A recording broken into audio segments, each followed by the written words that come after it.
Hello, everyone, and welcome to the Evolve with Emily show. I'm your host, Emily Hayden, and today's guest needs no introduction. You guys, I have Andy Frisella on today. Andy, welcome to the show. Thank you. Thanks for having me. I am going to start with some gratitude for the show. I actually can't even put into words how thankful I am that you're doing this. Truthfully, like, you've been such a positive change agent in my life over the last 7, almost 8 years in such a way that I can't even really express to you. Not to mention, for the last 110 episodes, my audience will not shut up in tagging me and saying, please get Andy on the show. So truthfully, from the bottom of my heart, truthfully, thank you. And from the audience, like, thank you so much for your time today. You're welcome. I'm excited to do it. I want to know, what are 3 things that you're grateful for today? Man, you know what? It's pretty simple. You know, I'm an easy dude. I wake up in the morning and get to see my dogs. That makes me happy. I'm thankful for that. I'm thankful that I get to come here and be around people who are not losing their, can I curse? Oh, absolutely. Yeah. Not losing their fucking minds. Okay. And then, you know, I'm just grateful for, you know, just being able to have the opportunity to get better and improve and keep my mind right when there's so much chaos going on in the world. Because I feel like, you know, if you're able to focus and you're able to move forward when everybody else seems to be standing still or moving backwards, you know, there's really not much more you can do. So I'm thankful to have that opportunity, you know? Yeah. And so you talk a lot about this happiness equation, right? And I think a lot of people, they attach happiness to achievement. And I think there is some level of happiness when you achieve something. It feels really good when you've achieved what you work so hard for. But you having achieved so many things that these people are looking up to and saying, man, when I get that, I'll be so happy.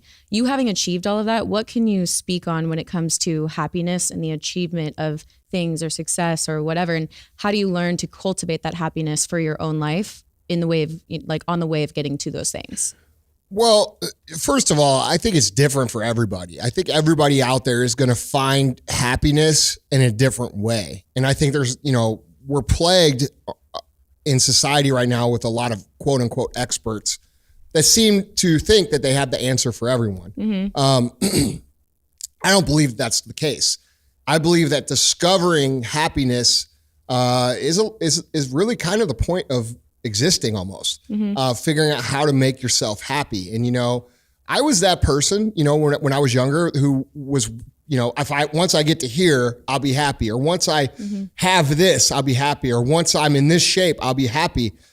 And none of those things ever really made me happy at all. And I think a lot of people, we see a lot of successful people self-destruct. And I believe the reason we see that is because they haven't figured out that it's not about this or that or this thing. It's not this achievement or this material thing. Now, dude, I love those things. So I'm not saying they don't serve a great purpose, but I believe they are not the end all be all to happiness. And I think, you know, it's hard to figure out what is going to make you happy until you've actually accomplished the things that you think are going to make you happy and then realize that those aren't the things that make you happy.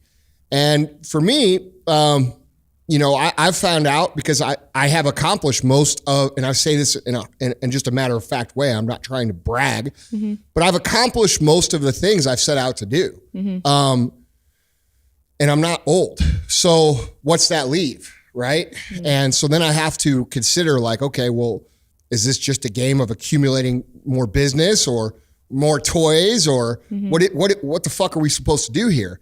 And what I figured out over the last 2 years, especially, is that happiness really has nothing to do with the end result. It has to do with understanding and appreciating certain aspects of reality.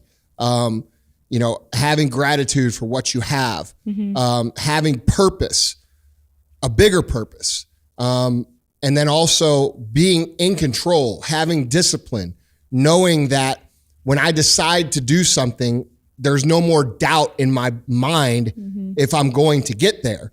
For example, a lot of you guys listening right now are you know, in fitness, right? We all think that once we have that perfect body, we're going to be happy. And yeah, it's cool for a minute. But then what? And so what I've tried to, figure out over the course of time is how to eliminate that, that anxiety that you feel kind of like when you set out, like, let's just say, you're trying to lose weight, right? Or you're trying to get in shape. Now you're very disciplined in that regard, but I always haven't been. I owned First Phorm, and a lot of people don't even know this, but like, dude, I was 350 pounds, like fat, not like there's no acceptable 350, for somebody my size. Right. So like, for me, eliminating that anxiety of that decision-making process where I was like, you know what, I'm going to enjoy this beer today and I'm going to eat this food today. Tomorrow I'm going to start. But then I knew in my heart that it wasn't actually going to happen. That destroyed my confidence and destroyed my, you feel helpless. You feel like you are, at the mercy of the waves of momentum that we all naturally have and don't have, right? And if you're always at the mercy of the natural momentum or the motivation that you might be able to accumulate or come in contact with, you're never really in control. And go ahead. Yeah. So sorry, question that came up. How did you get past the waves and how did you find steadiness in your path? Well, really what I realized is that if I didn't fix it, I was never going to be happy. Because you can't be happy if you constantly feel out of control. Yeah. So at least for me, that's my personality. I'm a type A. Yeah. You are as well. So for me, I have to have some sort of level of control of myself for me to feel confident on a daily basis. And that brings a calm to me that I wouldn't, I didn't have otherwise. Right. So now you can find peace and now you can find things like happiness, right? When you're filled with anxiety and you're filled with stress and you're filled with not knowing and not believing in yourself, you don't have any room left for happiness. Yeah. So when I met you back in 2000, I think the first time we actually met was like 2014, possibly. That's kind of around the same time when you decided to go on this journey of weight loss and this journey of pursuing the best version of yourself. I remember when you put out that video showing where you were completely at, like just completely bare bones, so vulnerable. And it's crazy because back then you said what you were going to do. And on day one, I believed you. And I think there's a reason for that. Like I never questioned you, not once. It wasn't like some guy that's out of shape saying he's going to get in shape. And you're like, oh, let's see if he does it. Right. You said it and I knew you were going to do it. And I knew that it was that was your process of starting to become this version of yourself. Well, thank you. Because I'll be real, dude. I didn't know if I was going to be able to do it. Yeah, man. Like, that part of me putting out that video was putting all the pressure. See, dude, I perform under pressure. Yeah. You know what I'm saying? Too. So for me, if I can put the most pressure on myself as possible, that's when I'm going to perform my best. Yeah, me too. So, yeah. And so my point for saying that was I believed you without having seen you do it already. And I think that there's a reason for that. And I think that it's because your actions in every other area of your life showed that your actions always match your word. And so I'm wondering, how can people cultivate a belief in themselves so convicting that other people believe it without even seeing proof? Well, that's powerful. Like you have that. Well, I mean, I don't know that everybody can do that, to be completely honest. Like you're going to have to take some steps when nobody believes in you. 100%. You know what I'm saying? Yeah. Like we met when I was already financially very successful. Yeah. So, yeah. So let's go back to when no one believed in you then. Yeah, let's go back to you sleeping in the back of the supplement store and. Yeah. That's where I always talk about the work has to come before the belief, right? So nobody's going to believe in you no matter what your goal, whether your goal is to lose weight or build a business or build a podcast or whatever it is. First of all, it doesn't matter if anybody believes in you. That's the biggest thing that you have to understand. But we have this entitlement in society where we do this thing, right? Nobody believes in me. Oh, fuck them. Well, what the fuck reason have you given them to believe in you? Yeah. The reason you believed in me is because I gave you 8 other reasons why. And actions. Yes. Yeah. So that, when we're starting out and we're young and we've kind of been floating through life and we say, all right, it's time to get my shit together. Everybody's going to look at you and think you're full of shit. Yeah. That's just reality. So understand, and you want to go back, like, fuck, I started our company with Chris, my business partner, who's in the next room, with 12 grand. We started with 12 grand that we got from painting stripes on the parking lot of Quick Trips here in Missouri. What was your vision at that point? Did you have a vision for this? No. My vision was to get rich and fucking get hot chicks and go around on boats and shit and do what 20-year-old kids do. So I want to talk about the evolution of your vision then, right? So your vision starts as that you guys fund your business by painting stripes. Mm-hmm. You start, the supplement store. When did you decide to branch off and create your own supplement brand, and what spawned you wanting to do that? Well, the first 10 years that we owned the stores, it was 1999 we started. And our first store is we still own it. It's still one of our best stores. Where is it? It's in Springfield, Missouri. I need to go visit it. That'd be so cool. It's right on, it's 1709 South Campbell. I still know the phone number. No way. Yeah. That's awesome. So it's, we didn't, like, that's what people don't understand. Like, this has been truly built from the ground up over 22 years now. We had 12 grand. We had to pay our landlord up front $12,000 because he wouldn't rent to anybody that was our age because we didn't have any credit. Yeah. Which I get now. I didn't get it then. Then I thought he just hated us. Yeah. We're all out to get you. Yeah, right. Exactly. We were victims, dude. It was no different than anybody else. Then it was, we didn't have any money left for inventory. So we had to finance the inventory and credit cards. We didn't know where to buy shelves. You guys got to remember, the internet barely existed at this time, right? It wasn't like I can go on internet and say, YouTube tutorial. Yeah, like I had to go, like we bought our first cash register from a cash register store. Like, they have those? Yeah, what? Not anymore, but I mean, they did then, right? Yeah. So like, and it was used. It wasn't even a new one. Like that's how small we started. And so we had to build we built the shelves with our own freaking hands. We painted the stores with a couple friends. I mean, we talk about starting from nothing. The first day we sold $7. The second day we sold $0. The third day we sold $23. It took us 8 months to have a day over $800. It took us 6 years to get a second store open. The first 10 years in business, I made $58,000 total. Okay. So like, that's where we come from. Why did you not quit? I didn't have a choice. What was I going to do? You put everything into it. Yeah, that's right. I didn't have a college education. I don't have a degree. And nowadays, companies will hire people without degrees. They didn't do that then. Yeah. So what was I going to do? It was either go do construction, which I grew up doing, which I didn't want to do because it's, and no offense to anybody out there who's doing it, but I respect that. It's just hard as shit. And I'm lazier than that. I don't want to do that. Yeah. I didn't have any options. And that's where when I talk about zero option mentality, that's where it comes from. Because then I didn't have any options. Now I have all the options, but I have to cultivate myself into a corner of having zero option mentality. And that allows you to not be paralyzed, right? Yeah, yeah. I'm never thinking about, what can I lose? I'm thinking, if I don't do this, we're going to fucking lose. Yeah.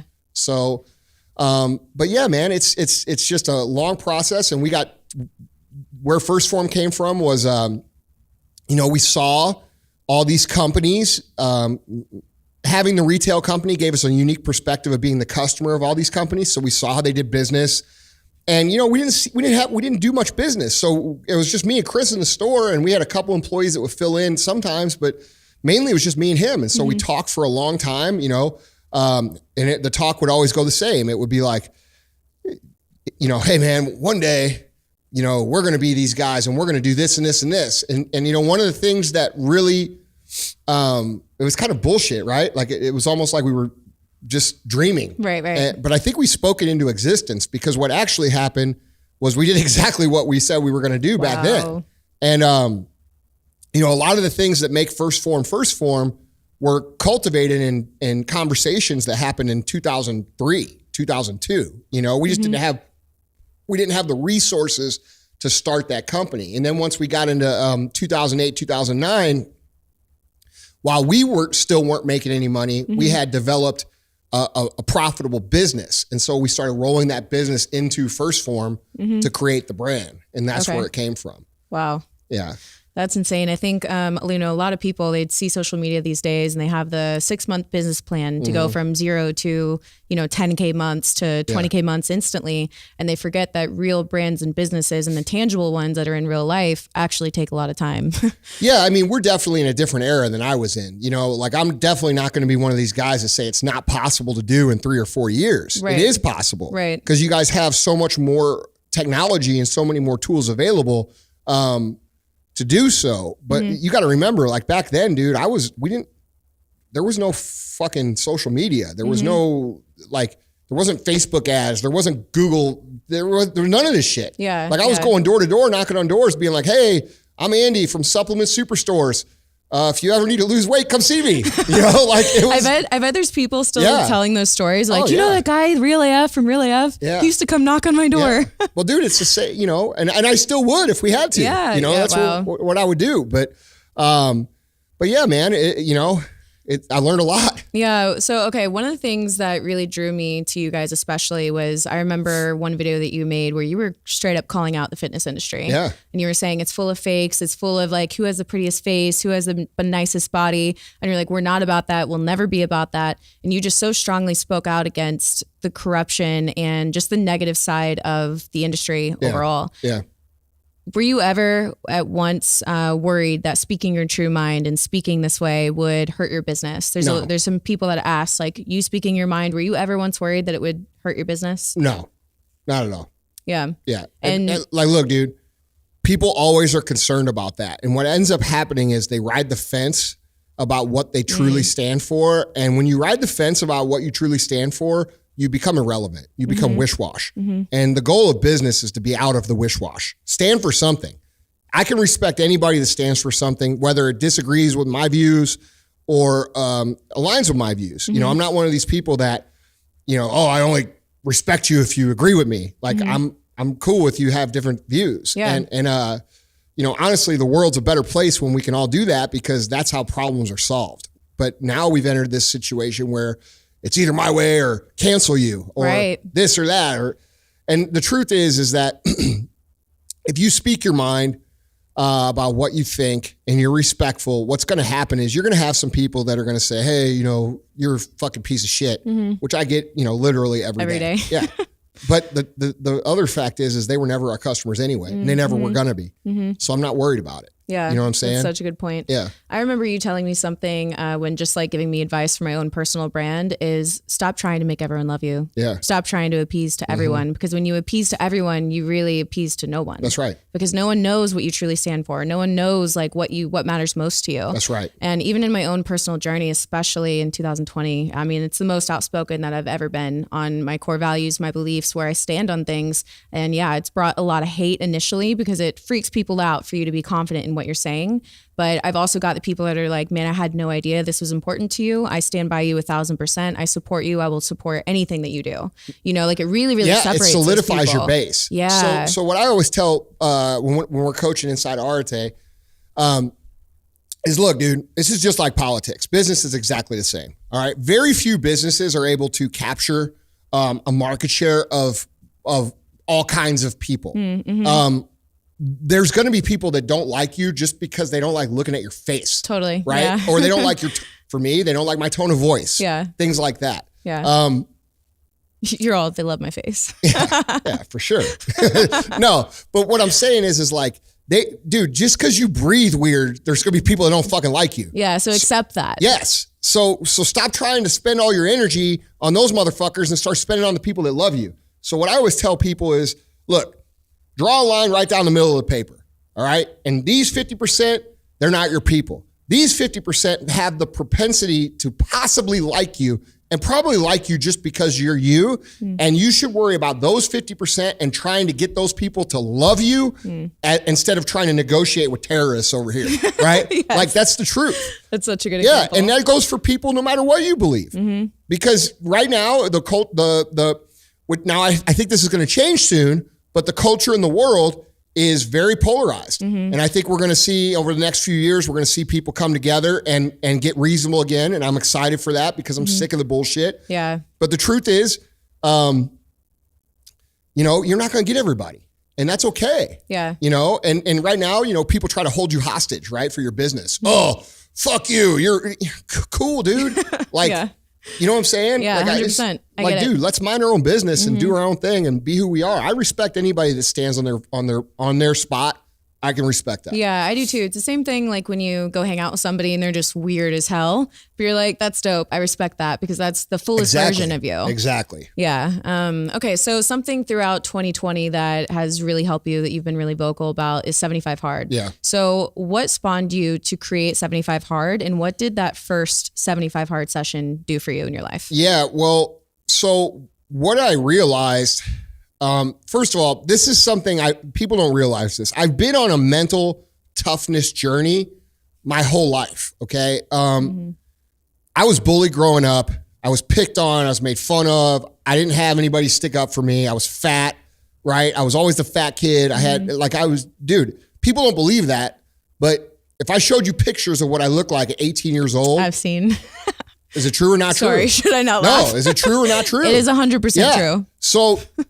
So I understand this dynamic I've tried to understand this dynamic over my whole life of how to become mentally tougher because I realized nobody's going to fucking stick up for me. I'm going to have to figure it out on my own. And when I went to, to search for like how to become mentally tough, there wasn't fucking any information at all. It was like you were either born with it or you're fucked. And I refused to accept that. And dude, I'll be real. Like back in the day, and you guys who are in an entrepreneur journey, part of the reason it took us 10 years to get anywhere is because I was fucking lazy. And it's truth. Now I always did the right thing. I tried to, but I was lazy as fuck. And that reflected in how I ate and how I trained and how I treated people and literally everything. And so what I was trying to do is I started 75 Hard the first time, 2019, where I did it publicly for everybody to see. And I just basically called out on my podcast, hey, this is what I'm doing. Join me or don't. I don't give a shit, but I'm doing this. Yeah. And I did it. And a bunch of people joined from listening to the podcast. And that's how it got started.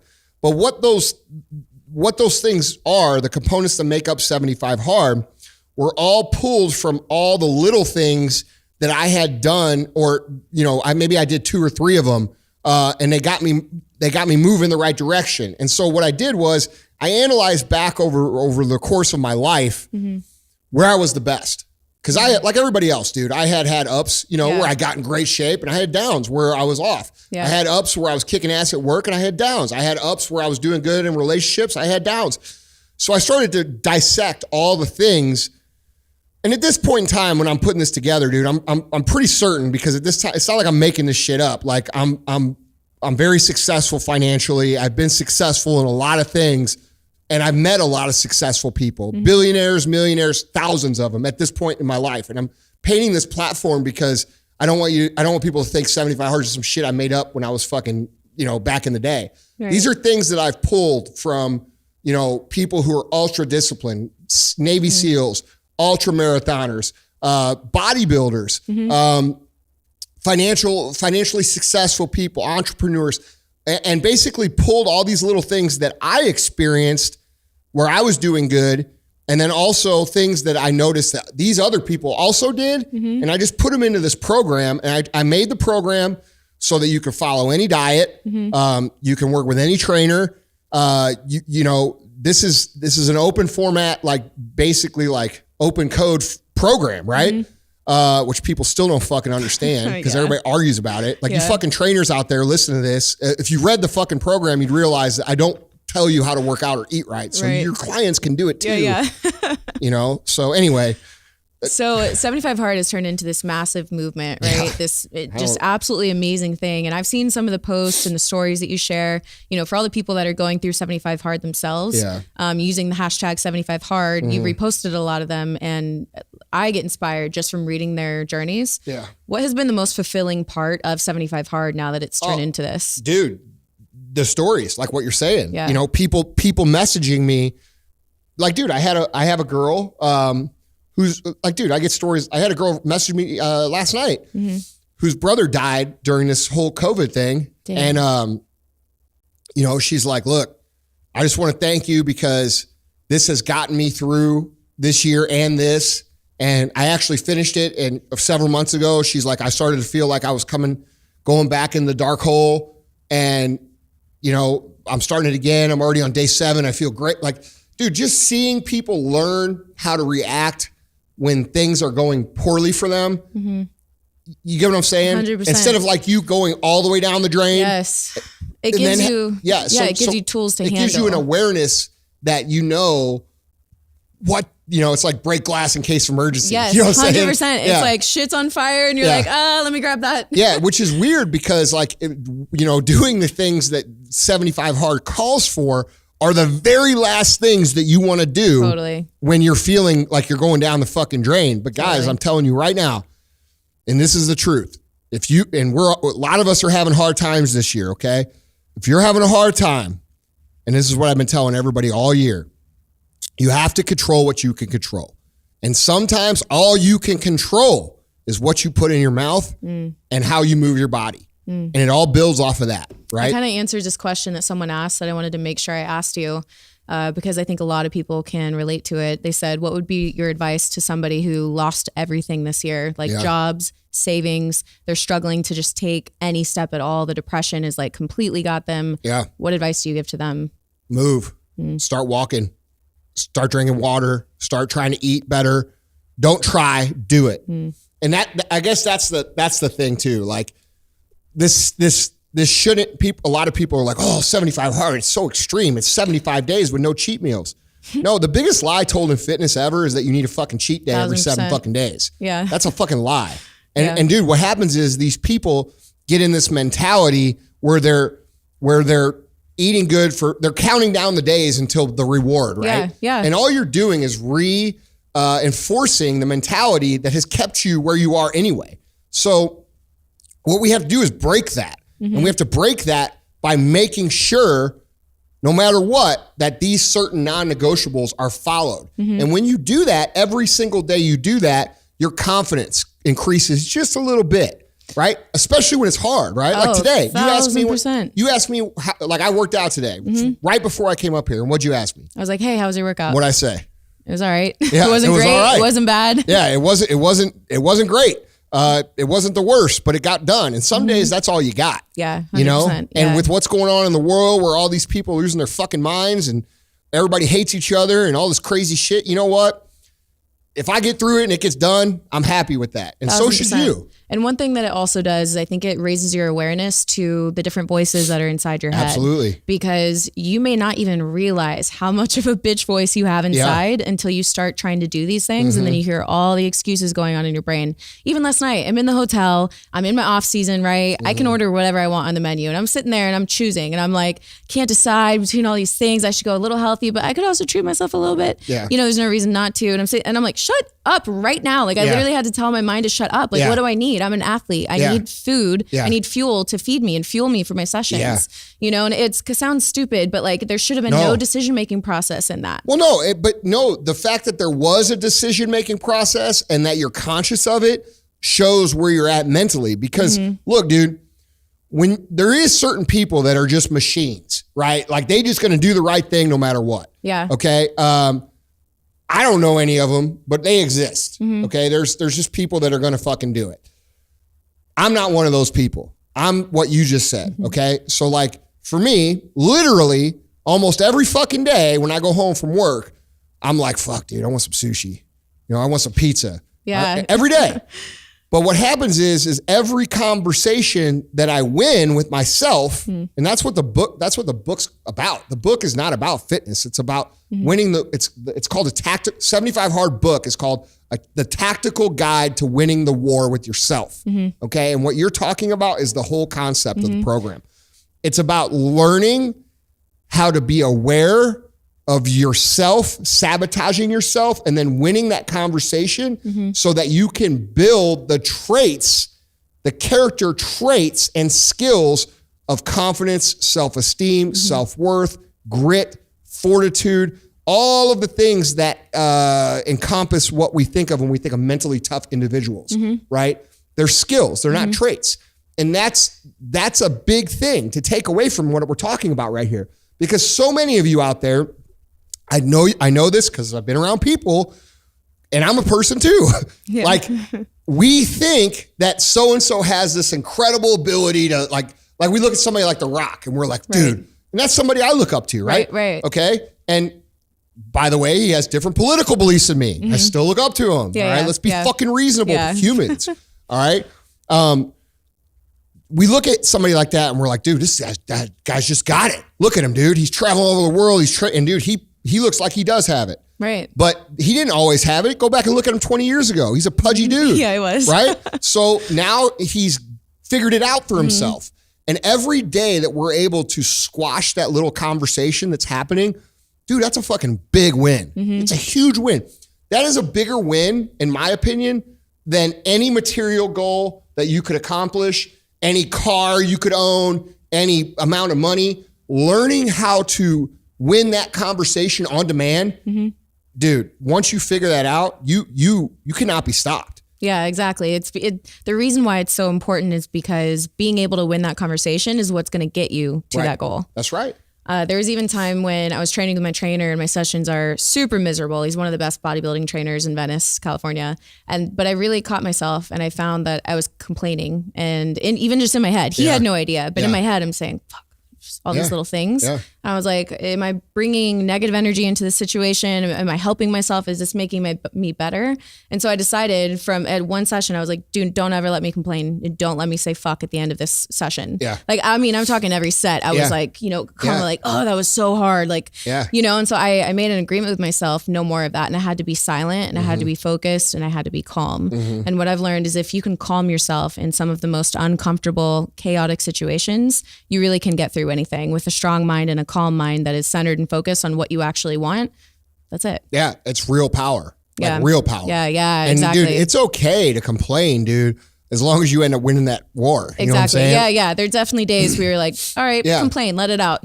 Bro, I come in here every day and I'm like, fuck this shit. Yeah. That's what people don't get. Sometimes you need to say that though. Like, dude, people see me they send me DMs and they're like, oh, dude, you're the most motivating, driven dude. I'm like, bro, if you only knew. Every day I come in here, I'm like, fuck this shit. Fuck this place. I'm going to go home and smoke some fucking weed. Like, that's fucking every day. But you know what I do? I don't do none of that shit. I do what I got to do. Exactly. And anytime I get too caught up in my head, I snap my fingers. It's like my way to bring myself to reality. I snap and I go into action. Because if I can make those conversations as short as possible and just step into action instead, I've never once regretted stepping into action. No, never. And you've always looked back afterward. Dude, there's never one time when we have this like, these I guess like weak moments that you overcome. Dude, think about it, guys. Like you're sitting on the couch, right? And you know you're not supposed to order a fucking pizza. And you're like, no, I'm doing this. I'm on a program. I'm supposed to eat this, but I'm gonna order pizza anyway. What happens the minute you order the pizza? Now for the next 20 minutes or 30 minutes before it comes, should have I ordered that? Yes. You're like, dude, I don't know. Maybe I'll just throw it in the trash when it comes. Maybe I'll just get rid, blah, blah, blah. And then of course you don't do none of that Not shit. me, I'm committed. Yeah. And then you get it and you eat the fucking thing. And then you sit around for the next 6 hours talking about what big piece of shit you are. Totally. And dude, that's not good for our brains. I've started to try to think through the process, right? I try to think at the end, am I going to be proud of myself and happy with myself afterwards or not? I've never once regretted pushing through a hard moment. That's a huge thing, what you just said. What? About being proud at the end. Yeah. Having the foresight to see that. Yeah. Well, for example, I remember a time when I was involved with a group of friends and they were drinking a lot and they would drink on the weekends. And I never, I mean, at one point maybe. Yeah. But like I enjoy having a good time, but I would always have to ask myself, am I going to be proud or happy about this tomorrow? How am I going to feel tomorrow? Us. I remember you fucking yelled at me when we went to Vegas one time because you Did said, I? Yeah, dude. You said, all we ever do when we go to Vegas is get drunk. I want to do fitness stuff. And then you rented that house. Wait, what house? Yeah. Or you were going to rent the house. Yeah, it was us. We're the guilty party. You were one of the guilty parties, for sure. Yes. But my point for saying that is like in certain situations where maybe willpower was hard, I would have to really ask myself, do the thing that is going to make you most proud. And I've never once regretted like going and getting the workout in at midnight, or like I've literally landed in St. Louis after the most horrible day of travel when gyms were closed. I had to work out outside at 1 a.m. in the morning just to get my workout in. And I did it because I was like, this is the last thing I want to do on earth right now. I'm so pissed. I'm so uncomfortable. And that's why I know I have to do it. Well, I think those are the ones right there that deposit the most into your accounts, right? Like you got to think of it like an account. Like, am I depositing into my discipline account or am I withdrawing from my discipline account? And those ones where you really got to battle to get it done, those are the ones that you feel the best afterwards. Yeah, yeah. You know? Those are the ones I tell myself, I'm like, all right, suit up. Yes. Like as soon as I recognize like this is the worst one, this is the one I really don't want to do. Yeah. I'm like, suit up, let's go. Yep. You know, because anyone can do it. Like when you're feeling good, you're feeling strong. Of course you can hit a PR. Yeah. Like, I mean, that's okay to be proud, but like I'm most proud of myself when I'm the weakest, when I'm feeling like I can't do it, when I have every excuse not to, when other people around me would tell me it's okay if you sit down, it's okay if you skip it, it's okay if you pull out of your show. I'm like, fuck no. Yeah. I'm not doing this for you. I'm not doing Yeah. it for anyone else. I'm doing it for myself. Yeah. And that's how I've cultivated strength in my own life. Yeah. And I feel like if people could cultivate more of that in their own lives and just choosing that harder option, I always say you have like the red light, green light, and you got to choose which one am I pressing. Dude, if it was right in front of you, which one would you press right now? Yeah. You know? I think what you're talking about here is literally the key to everything. I think it's the key to happiness. I think it's the key to success. I think it's the key to fitness. I think it's the key to financial wealth. I think it's the key to literally fucking everything that matters is being able, and you know, people are probably listening to me like, yeah, well, no shit. But yeah, you know what? I didn't inherently know that. Yeah. I had to learn it. Yeah, 100%. You learn it by walking through yeah. it. Yeah. And, you know, when you can truly control your decision-making process and back that up with actions, even and especially when you don't feel like it, that's power, man. Power. One thing that I struggle with, and you know this because we've talked about it, is feeling like a failure because I do have such big goals for myself and because I know what I'm capable of. So what is your definition of failure and how do you walk through failure? Everyone has failures. Yeah, man. I don't know. I think, I mean, it sounds so cliche, but like, dude, it's like a meme. Like I really only think you fail when you quit. And my dad always says that too. So failure is within your control at all times because if you quit, then, you know, it is what it is. You have to accept it. And sometimes you do have to quit things. Sometimes you have to take a step backwards to take 3 steps forward. That's reality. You should never hang on to things in that kind of negative way. However, I look at more at the lessons, you know, like we always see that meme. I think I fucking started it. What meme? There is no, or what is it? I don't lose. I only win or I learn. Yeah. Yeah. 100%. It's true though. Yeah. I think I posted that in like 2012 and now it's like, okay, Andy, you're cooler than everyone. Fucking right I am. Don't fucking forget it. Let's be real here. Honestly, you were cool when I met you back in 2013, 14. Yeah. You're a lot cooler now. Oh, am I? Yeah. All right, cool. Yeah. I'll take it. All right. Well, dude, the thing is that I look at it that way for real. Like it's a learning process. You know, I'm willing to accept losses. I'm not willing to accept failure. I see the two things differently. You know, sometimes you're going to lose. Like if you're a fighter, you're going to fucking lose some fights. Yeah. What'd you learn? How do you know how do I not get myself in that position again? Yeah. How do I anticipate that? And you know, as long as you're able to do that, losing is a great thing. Yeah. But you know, failing is more of a personal decision, I think. Wow. Yeah. That's huge. So I think people need to have that in their mind. Failing is a personal decision. So just like everything else, you're making a decision. Are you deciding to fail? If not, keep going. Yeah. And then look at, instead of saying, oh, a failure, say it, all right, dude, I had an L. What did I learn from that? What was the lesson? You know, when you see L, you should think lesson. What was the lesson? And that lesson contributes to a new tool or a new thought or a new concept that will help you get past that point the next time. 1000%. It's sort of like playing video games, you know, like when we're kids and we get to that part where it's like, we can't get past it. Yeah, yeah. And we know that, you know, oh, dude, the dragon fucking bit my head off. All right, how do I not get my head bit off this time? Right? Yeah, yeah. And then, you know, you do the duck move or whatever, right? Yeah. And then eventually you figure it out and you get past it. And that's so how true. it goes. And also we have to remember, like, you know, I think about, I compare it to like my competing journey, right? Because it's a real tangible result of like winning and losing. When I won, yeah, it felt fucking good. Like so good, so satisfying when all that pays off. But when I lost, as bad as it kind of hurt in the moment of just like, damn, I didn't get it. That's when I learned the most. And it's actually what has made me so much better. Like if I kept winning, I don't think I would have the work ethic, the improvement. Well, you know what you're actually saying right now is that losing is much more valuable than winning. It is, yeah. It doesn't always feel as good. No, it doesn't. It doesn't never feels as good. Yeah, I fucking hate it. If you can learn to understand the value that you can accumulate from your losses, you understand, you know, getting the medal or getting the trophy or getting this or that, that's cool, right? But it's not as valuable as it is to have a loss. Because imagine like you winning and you're like, okay, cool, I'm the winner, you know, but imagine you getting runner up, imagine you being right there. The fire that it ignites inside of you is just like, it's something that's so, it's like very tangible to me. Yeah. You know, anytime I've come off from a loss, my fire has just been like so much stronger from that. For sure. Me too. Like, I mean, you know how I am, dude. I'm a fiery human. I realized I operate well with pain and with uncomfortability, and like, I don't know if that's necessarily a good thing, but like a huge pressure advantage. and pain, like I really do well in that. That's and a huge chaos. Yeah, it's a huge advantage.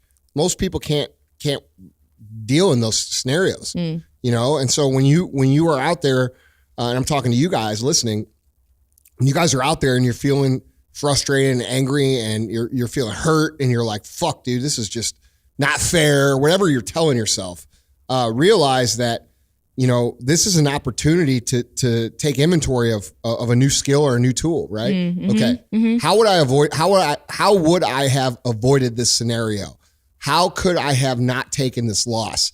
How could I have not lost that business deal? Or how could I have not, you know, whatever it is. Something that's really important that you're doing here is you're saying, how could I have, right? Yeah. So you're taking an immense responsibility. Yes. There's a lot of people in this world that think that everything happens to them, or that they got cheated out of something, or that, you know, someone took advantage of them, which in some cases could be true. But I think what you're saying here is that you're taking personal responsibility first and foremost. And I think that is like the first step to growing from that, because you're never going to grow if you're not self-aware enough to understand that you did have some sort of role in that. Yeah. And that, the importance of how you're saying that is that, you know, that is definitely not the narrative of what's going on in the world. The narrative is not, it's your fucking fault. Yeah. And guess what, guys? No matter what the fuck you hear right now, it is your fault. That's the truth. Yeah. Okay. So you can argue about it. You can pout, you can cry, you can fucking throw a tantrum. You can scream for as long as you want to scream. All you're doing is putting more time between you and where you want to be. And that's what you have to remember, because at the end of the day, no one gives a fuck. It's literally. And that's the whole thing with the victim mentality and the sob story. And I hear people that have been through like real traumatic, horrible things I would never wish on anyone, but they go around with this cloud over their head like, oh, it's so hard. And I'm like, dude, I understand that and I have compassion for that, but that's your shit and no one actually cares that much about it. You know what I've observed with this? I've observed that the people who have overcome real hardship don't fucking do that shit. Yeah. And people who, it's become a marketing ploy on Instagram. Right. Like who can be the biggest victim. Yes. Yeah. That's right. And get the most sympathy. I don't respect that shit. Yeah. I just don't. And I see it everywhere. And I would encourage you guys to think about, am I posting this because I want attention, or am I posting this because it helps somebody? Yeah. Because dude, there's a big difference between vulnerability and like fake ass shit. You know what I mean? And perceived vulnerability for potential gain. And I'm not discounting anybody's struggle, but I'm going to tell you, dude, I've interviewed people who, you know, they don't have arms and legs, and like they don't make any fucking excuses for anything. Yeah, you know what literally. I mean? Like I've interviewed people who have lost hundreds of, and I know these people intimately, hundreds of millions of fucking dollars, and they said, okay, well, fuck, this is where we at. We're not gonna do that shit again. Yeah. You know what I'm saying? Like, it's, yeah, right. And I feel like a lot of people, because of the, you know, the dynamic in society right now, I feel like a lot of people falsely victimize themselves for attention and likes and shares. And I don't think, you know, that might make you feel good for a minute, but it's only putting more distance between you and where you ultimately want to be. Absolutely. And one thing that I asked too is, are you using your story in a way to help others? Are you giving them the tools that you use to get out of yours? Like, is it actually making an impact, or are you just complaining and talking about it? Exactly. So I think there's a difference. Like if you share your struggle and say, this is what helped me get through, this is how where I'm at now. If you're here, this is what I would do. Like that's different than just a sob story. That and also I think online. being transparent, right? That's like, people take this like, if you're being transparent and you're having a hard day and you just want to share it, that's cool. Yeah. Like, we all get that. Of course. And it's important because that's right. But when that becomes your whole fucking brand every day, you're just annoying. Yeah. Now let's be real. Shut the fuck up and get to work. Right. Because your life seems sucky. Yeah, exactly. So, all right. Speaking of struggle, you your personal heart is very genuine and you're very generous. And so your brands also follow that. And being a part of First Phorm, I know that firsthand by the certain, charities and organizations and things that we've been a part of and have helped. You guys you do so much of that. Is there one in particular, maybe it was a moment or maybe it was a charity or a person or something where you guys were able to give back or be generous to that really stands out in your mind that was just like a really cool, special moment for you? Actually, all of them, every time we're able to give back and support people, I take much more pride in that than I do accomplishing literally anything. When I was broke, and I was real broke, guys, like real broke. I had to move back in with my dad at 27 years old. You know what I'm saying? 8 years into my business. For a long time, I think this is normal human behavior, right? Like I didn't have shit, so I wanted some shit. Then once I got some shit, I started realizing it wasn't all that. And so when we talk about, the happiness equation, of purpose, right? One of the biggest purposes that Sal and I and Chris and Jason, the guys here at First Phorm and S2, and really all the companies that we're involved with, I'm not going to go through them all, but they're all cut from that cloth where it's a service, I guess, mentality. You know what I mean? Yeah. And we all really enjoy giving back. And I when I was broke, dude, I used to pray and say, hey, God, if you help me out, dude, I'll do some good stuff with it. And I said that every day, like for years and years and years and years. And so, we do give a lot of money away and we do a lot of good things. And I'm very proud of those things. But, part of the reason that I do that is because I just don't see a lot of other people stepping up. And I also made a promise to God that I would do that. So I try to fulfill that. I'm very serious about keeping my word, as you know. Yeah. And I try to fulfill that. And we're surrounded by great employees and customers and a community and all of those companies who all rally behind these causes when nobody else is stepping up. And I don't know, to me, that's, I get 1,000,000 times more from that than I do anything with business or, success or anything like that. So for me, it's just become, and actually it's funny you asked me about that because yesterday I was actually thinking, because First Phorm is going to continue to go. I will not always be the CEO, right? I know that when my time and that role is complete, I know that I'm going to dedicate my life completely to, philanthropy 100%, right? Wow. Because I get so much out of it. But in terms of like one instance or two instances, I mean, 30 for the Kids is a big thing that we all take a lot of pride in. We do a lot of local things in St. Louis here. For all different causes, but there's not one thing where I think I can speak on this just knowing you and your brands. It's just such a core element of who you are and what you guys do that it's like a natural, normal part. It's not like, oh, we have this one great moment. No, it's kind of like it's just integrated into everything that you do. Yeah, which is really dope. And it's cool because even for myself, when I see you guys do having those bigger moments, whether it's, paying for Bella's surgery, which I thought was the most incredible thing ever, or, giving to the charity here local that helps sex victims, and things like that. Sex trafficking victims. Yeah. I feel just such a huge part of that as well, which is awesome because, I was asked earlier, why do you love First Phorm? Why First Phorm? And it goes so much deeper than what people see on the surface level. One of the biggest things that drew me to you guys was your core values and who you were as people and as a business. And I saw it not only in online and on the face, but in your hearts and in who you were and how you treated people. And that said everything to me. And so for me, what, First Phorm has really given me is not just a family, a really cool community, but like-minded individuals that if I called at any day, any time, I know for a fact, any one of these people would be there. Yeah. And any one of the athletes that anybody. Literally. And that's something that, you guys have cultivated this community that only other people could only hope for. You have to. Yeah, it sounds like bullshit, right? It does, but here's the thing: it goes back to what we talked about earlier.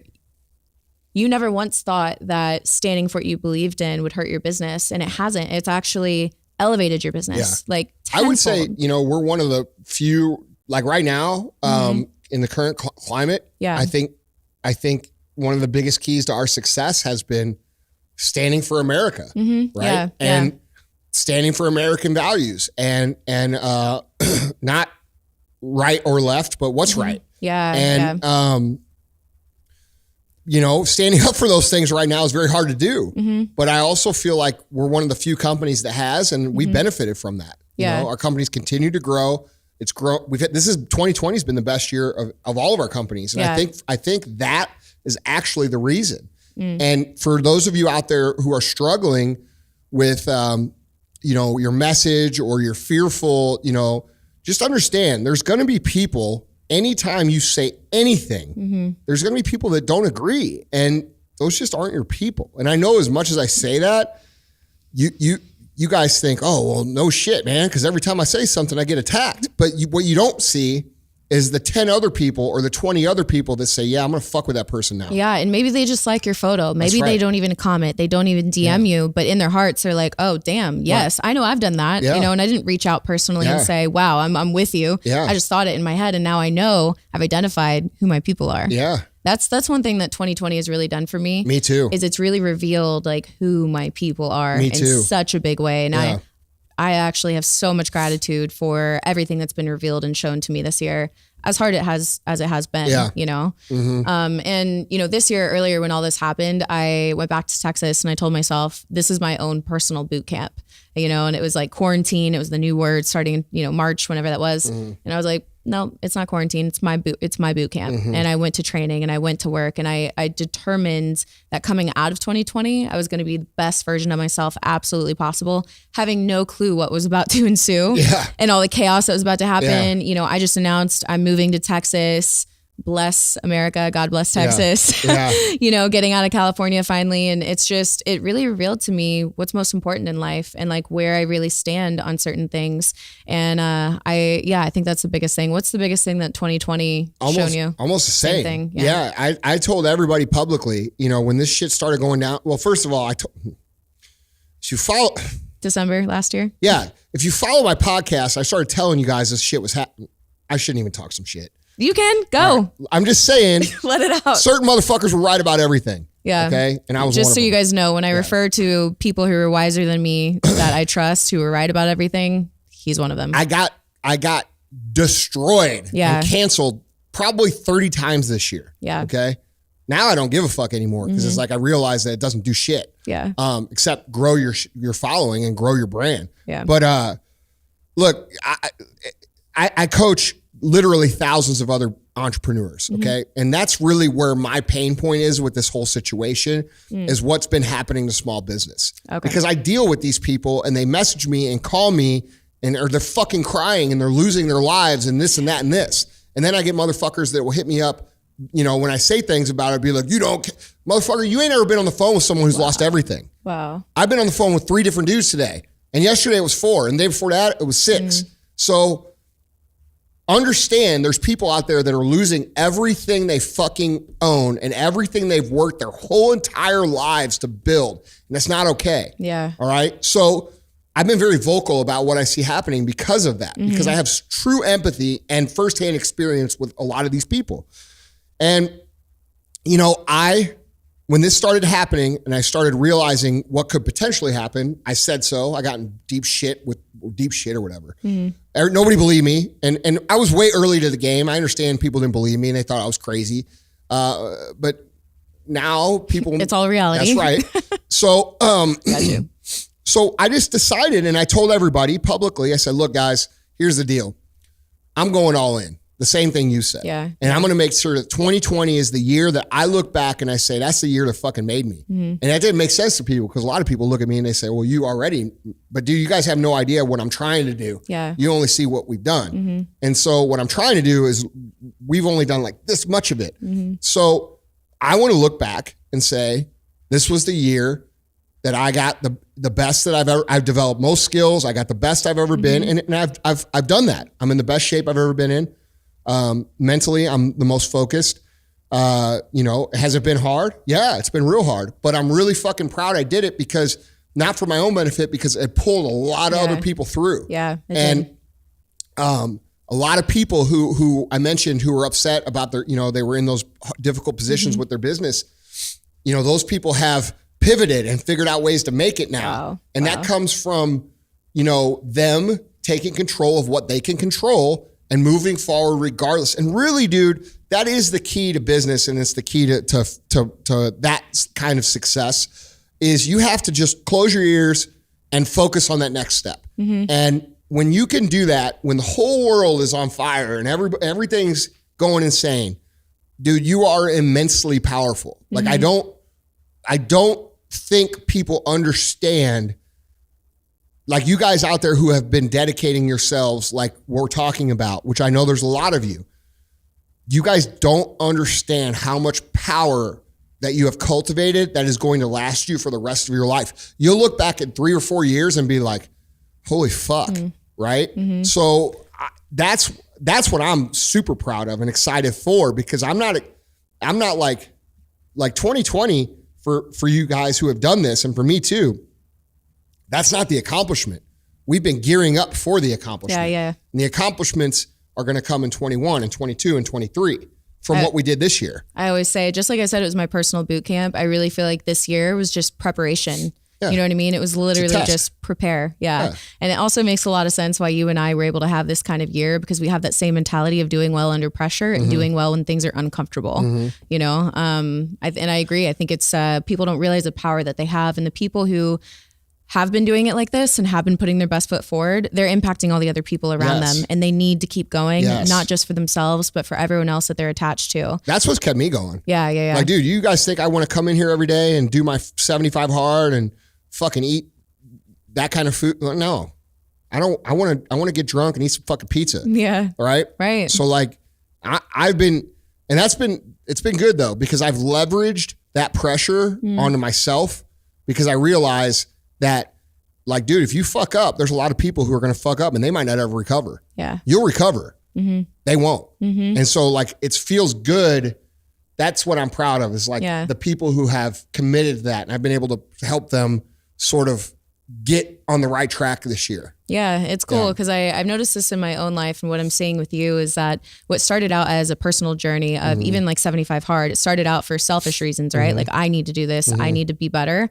And it's turned into something that other people were able to follow. And now that they've followed and it's turned into this massive thing, now it's what started as a self-serving purpose is like a everyone else serving purpose, and then that's cool, because then you get to like do what you do and do what makes you your best while being fulfilled. Yeah. And I think people don't realize that they search for this fulfillment factor. They search for fulfillment in things and relationships and the perfect this and that. And what they don't realize is, in order to ever even have a chance of getting there, you have to start becoming the best version of yourself right now today. And the other thing is, people want to wait. They want to wait till after quarantine, because it's only going to be 2 weeks, 14 days, right? After this next shutdown, after this, after that. Well, after January 1st. Conditions are never going to be perfect, dude. That's it. If you can't operate under less than ideal conditions, how can you accomplish anything? And that's something that 75 hard just instills in somebody like incredibly. They don't realize that the, one outside outdoor workout, how powerful it is until you're running outside inside of the rain or in the snow or whatever it is. Yeah. Because it's like, they don't realize, it seems like this fitness thing, right? It seems like even a mental thing, but what it really is it's instilling this inside of you, so that in business, when things are going crazy, when circumstances are less than ideal, you're going to show up no matter what. And you're not going to have, there's no excuses. There's like no thought process anymore. Like when you actually go through that, it's a just do. It's a do or die mentality. Yeah. It's irrelevant. Yeah. It's getting done. Yeah. No questions asked. That's it. Yeah. Yeah. So, and dude, knowing that, like getting yourself to a point where you trust that, like when you say that and you know that and you believe it, it's powerful. Yeah, man. And dude, all those little conversations that keep you feeling guilty and keep you feeling, down and keep you feeling, helpless, that all that shit goes away. And think about how much more space you have inside your heart and soul and mind to be happy when you're not dealing with all these limiting beliefs and doubts and thoughts and questions about, fuck, I wonder if I'm going to be able to do that. No, you can fucking do it. It's real simple. Just go do it. Yeah, prove it to yourself over and over every single day with the small actions. Well, that's the thing. So it's got to be every day. Like you touched on this earlier. You said about feeling a failure. And I always tell people who feel that way, and I told you this too when you said this to me, it's not about the 3-year goal. It's about today. Did you win today? Did you win yesterday? Oh, I fucking crushed it. I did too. I'm winning today so far. Yeah. That's all I care about. Yeah. I know that if I win today and I win tomorrow and I won yesterday, that's a motherfucking winning streak. And, you know, I'm going to continue that streak as far as I can. I know if I do that, maybe if I tried to be, you know, here, maybe I won't be here, but maybe I'll be like right over here. Right. 100%. I'll be real close to it. Yeah. You know? Yeah. And something that really impacted me that you shared with me is, like you said, win the day. Yeah. But for what I had to do is just like with gratitude, I have to really get into the feeling of it, right? Because I do love winning like so much.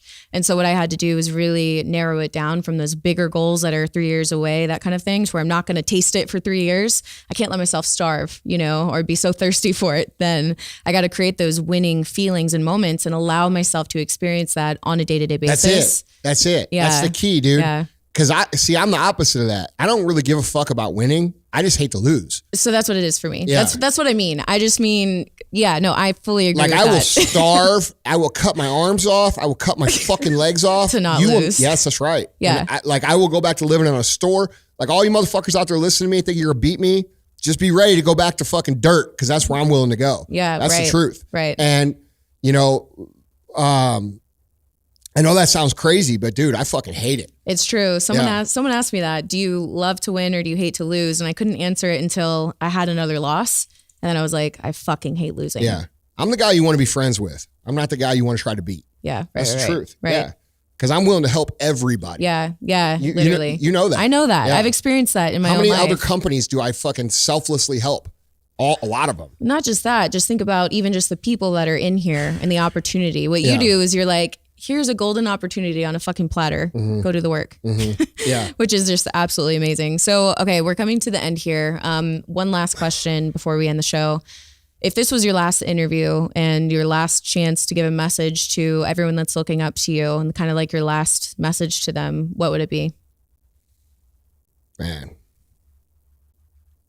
I don't know. That's a lot of pressure, dude. Tomorrow you're looking down from heaven and you're like, well, don't say that. You're going to fucking jinx it. dude, there's no jinx for that. Yeah, your time is your time. I don't know. Shit's going crazy in the world. I don't know. I think that people need to understand that you are much more powerful than what you think you are. And everybody has insecurities. Everybody has fears. And nobody believes the front that you put on about being perfect anyway. So stop trying to be. Yeah. Understand you're not supposed to be perfect. You're not supposed to be this polished Instagram personality that is perfect, but you're also not supposed to be this whiny bitch either. Okay. So understand that the world is not fucking you. The world is not screwing you. The world does not have it out for you. You have it out for you. And once you can understand that, and then you can start to win the conversations in your brain consistently, you're going to start to tap into that real power that we've been talking about. And it's almost like plugging into a new power source because you're like, holy shit, I didn't even know that existed. Right? Literally. And once you start to get a taste of it, you'll start to understand. If you don't have a taste for it right now, it's hard to understand. But my main goal for you, or my main thought for people that are struggling right now, is to try to win today, man. Like, I don't try to do anything other than that. I don't come in here and talk about 10 years from now or 20 years from now or a year from now. I make a simple list and I execute the list. And I know that if I do that and I do that tomorrow and I do that, if you can win the days, you win 3 days in a row, you got a streak. You win 2 weeks in a row, you got a longer streak. You win 2 months in a row, you're building some things. Fuck, if you win a year in a row, you're starting to make winning who you are, right? And when you can make winning who you are, what can really stop you? And I guess that's something that I wish more people would understand, because a lot of people hear that and they're like, yeah, but fuck, dude, I got as many things I could come up with and fill those gaps as you do. It's just a personal decision. Do you want to tap into what life has to offer, or do you want to be like everybody else? And that would be my message. And then to the people who've got it figured out, dude, fucking pull some people up with you, man. personal success doesn't mean shit if you're not pulling people with you. 1,000%. Yeah. So that would be my two things. It's nothing ground shaking. No, it's actually everything. I think if people were to actually live that out in their lives, they would see massive transformation. Yeah, they would. But what do I know?